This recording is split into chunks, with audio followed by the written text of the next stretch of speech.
જેવો મેં રૂમનો દરવાજો ખોલ્યો અને મારી આંખોએ જે જોયું, મારા હોશ ઉડી ગયા. મને ખબર હતી કે દીદી અને જીજુ પ્રેમમાં છે, પણ આ નજારો, આની મેં ક્યારેય કલ્પના નહોતી કરી. મને સમજાયું કે મારા આવવાથી તેમણે પોતાની ખૂબ જ અંગત પળો ગુમાવી દીધી છે.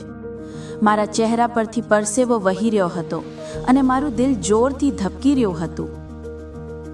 ત્યાં સુધી તો દીદી અને જીજુને કોઈ ભાન નહોતું કે હું દરવાજા પર ઊભી છું. તેઓ એકબીજામાં એટલા મગ્ન હતા કે આસપાસની દુનિયાવી વસ્તુઓ ભૂલી ચૂક્યા હતા. આ સમયે મારે ત્યાંથી તરત જ પાછા ફરવું જોઈતું હતું, પણ હું ગભરાટમાં જળ જેવી ઊભી રહી ગઈ.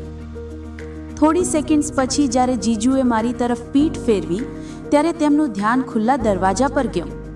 તેમણે મને ઊભેલી જોઈ. જીજુના ચહેરા પર આઘાત અને ભયનો ભાવ હતો. તેમની આંખોમાં તરત જ ગભરાટ છવાઈ ગયો. તેમણે એક ઝાટકે દીદીને સચેત કર્યા. પાયલ, દરવાજો. જીજુએ ખૂબ જ ધીમા અને તૂટેલા અવાજમાં કહ્યું. જીજુનો અવાજ સાંભળીને દીદીની નજર પણ દરવાજા તરફ ગઈ. તે મારી સામે ઊભેલી જોઈને થીજી ગઈ. દીદીના શ્વાસ અટકી ગયા હોય એવું લાગ્યું. તેના ચહેરા પર ગુસ્સો, શરમ અને આઘાતનો મિશ્ર ભાવ હતો. નાની, તું અહીં? દીદીનો અવાજ માંડ માંડ નીકળ્યો. આ જોઈને મારું શરીર ધ્રુજવા લાગ્યું. તે બંનેને સાવ નિર્વસ્ત્ર જોઈને મેં ઝડપથી મારી નજર હટાવી લીધી, જાણે મેં કશું જોયું જ ના હોય. મારો હાથમાં પકડેલો ચાર્જર નીચે પડી ગયો. હું તો ચાર્જર પાછો આપવા આવી હતી. હું માંડ માંડ બોલી શકી. મારો અવાજ કાંપતો હતો. જીજુએ જલ્દીથી પોતાને સંભાળ્યા અને તરત પલંગની કિનારી પર પડેલો પોતાનો શર્ટ પહેરી લીધો. જ્યાં સુધી તે શર્ટ પહેરી રહ્યા હતા, ત્યાં સુધી હું જીજુના નગ્ન શરીર ત્રાંસી નજરે જોઈ રહી હતી. દીદીએ પણ એક ઝાટકે ચાદરથી પોતાને ઢાંકી લીધું. આ બધું એક જ ક્ષણમાં થઈ ગયું. દીદી ગુસ્સાથી મારી તરફ આવી અને દરવાજો ધડામ દઈને બંધ કર્યો. તે મારી ખૂબ જ નજીક આવી અને તેના અવાજમાં સખત ઠપકો હતો. તને અક્કલ નથી? તું દરવાજો ખોલતા પહેલા અવાજ કેમ નથી કરતી? તને ખબર છે તું ક્યાં આવી છે? મારી આંખોમાં પાણી આવી ગયા. દીદી, હું તો ચાર્જર પાછો આપવા આવી હતી. મારા શબ્દો ગળામાં જ અટકી ગયા. જીજુ પણ હવે દીદીની પાછળ આવી ગયા. તેમનો ચહેરો ખૂબ જ લાલ હતો, પણ હવે તે શાંત હતા. તેમણે દીદીના ખભા પર હાથ મૂક્યો અને ધીમા અવાજે કહ્યું, પાયલ, શાંત થઈ જા. એને ખબર નહોતી, એ ભૂલથી આવી ગઈ છે. જીજુએ મારી તરફ જોયું. એક ક્ષણ માટે મને લાગ્યું કે જીજુ ગુસ્સે થશે, પણ તેના બદલે તેમણે જે કર્યું તેનાથી મને મોટો આંચકો લાગ્યો. જીજુએ મારી આંખોમાં જોયું અને ખૂબ જ શાંતિથી કહ્યું, નાની, તે જે જોયું એના વિશે તું કોઈને વાત નહીં કરીશ. તારી મમ્મી પપ્પાને પણ નહીં, કોઈને પણ નહીં. આ તારા અને અમારા વચ્ચેની એક વાત છે, સમજી? અમારી પ્રાઇવસી છે. હું માથું હલાવીને ઊભી રહી.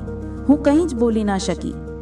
દીદીએ પણ પોતાનો ગુસ્સો શાંત કર્યો અને નરમાશથી કહ્યું, નાની, તું જા, હવે સૂઈ જા. અને હા, ભૂલી જા કે તે અહીં કંઈ જોયું હતું. હવે પછી રૂમમાં આવતા પહેલા દરવાજો ખટખટાવીને આવજે. આ બધું પતિ પત્ની વચ્ચે હોય છે. તું હજી નાની છે, તને સમજ નહીં પડે. બસ આ વાતને મનમાં રાખીને ભૂલી જા. દીદીના શબ્દોએ મને અહેસાસ કરાવ્યો કે મેં કેટલી મોટી ભૂલ કરી છે. મેં તરત જ નીચે પડેલો ચાર્જર ઉઠાવ્યો. મને માફ કરજો દીદી, જીજુ, હવે નહીં થાય, મેં ધીમા અવાજે કહ્યું અને દોડીને મારા રૂમમાં પાછી આવી ગઈ.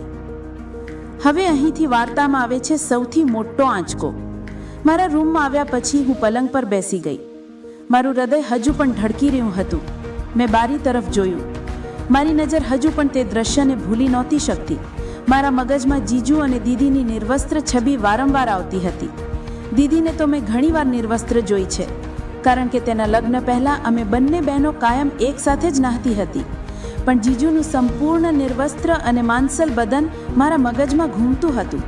પણ મેં મનને શાંત કરવાનો પ્રયાસ કર્યો.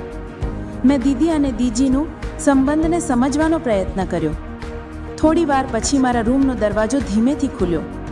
મેં જોયું કે દીદી ધીમે પગલે મારા રૂમમાં આવી રહી છે. તે હજુ પણ જીજુના શર્ટમાં છે અને તેના વાળ વિખરાયેલા છે. તે મારી પાસે આવી અને પલંગ પર બેસી ગઈ. નાની, દીદીએ ખૂબ જ ધીમા અવાજે કહ્યું, મને ખબર છે તું ગભરાયેલી છે. મેં માથું ઊંચું કરીને દીદીની આંખોમાં જોયું. તે હવે ગુસ્સે નહોતી, પણ તેના ચહેરા પર એક પ્રકારનો અફસોસ હતો. અને પછી દીદીએ જે કર્યું તે મારા માટે કોઈ આંચકાથી ઓછું નહોતું. દીદીએ મને પોતાની નજીક ખેંચી અને મારા માથા પર હાથ ફેરવ્યો. જો તારે ડરવાની કોઈ જરૂર નથી, દીદીએ કહ્યું. આ અમારો પ્રેમનો એક ભાગ છે અને તારે એ વાત ભૂલી જવાની છે. જો તું મારી નાની બહેન છે અને હું તને ખૂબ પ્રેમ કરું છું. હું કશું બોલી ના શકી. દીદીએ મને ગળે લગાવી. આટલો આંચકો લાગ્યા પછી મને દીદીનો આ વ્યવહાર ખૂબ જ વિચિત્ર લાગી રહ્યો હતો. અને પછી અચાનક દીદીએ જે રહસ્ય ખોલ્યું તે જાણીને મારા પગ નીચેથી જમીન સરકી ગઈ. વાર્તાનો ત્રીજો ભાગ, અંતિમ રહસ્ય ખૂબ જ જલ્દી આવશે. કોમેન્ટમાં જણાવો કે તમને શું લાગે છે કે દીદી હવે કયું રહસ્ય ખોલશે. દોસ્તો, વિડીયો કેવો લાગ્યો કોમેન્ટ કરજો અને અંતિમ ભાગ જોવા માટે મારી ચેનલને સબસ્ક્રાઇબ કરી લેજો. જલ્દી મળીશું ત્રીજા ભાગ સાથે. ત્યાં સુધી બાય.